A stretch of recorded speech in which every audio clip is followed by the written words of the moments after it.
kanina yung kaklase namin, nagsabi na wala daw silang ulam sa bahay. So, naulit niya sa akin yung kahapon. So, bilang pagpapakabayani, dinalang ko siya ng ulam.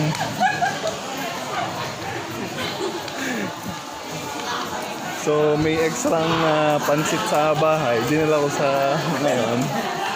Siya yung walang ulam lagi.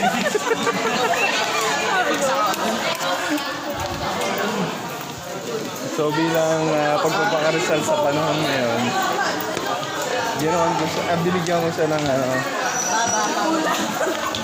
dinala mo siya ng ulam para may makakain siya. Actually, ito yung mga... Ito rin yung mga kagahin niya. Tsaka yan. So sila yung mga laging pamilya gutom.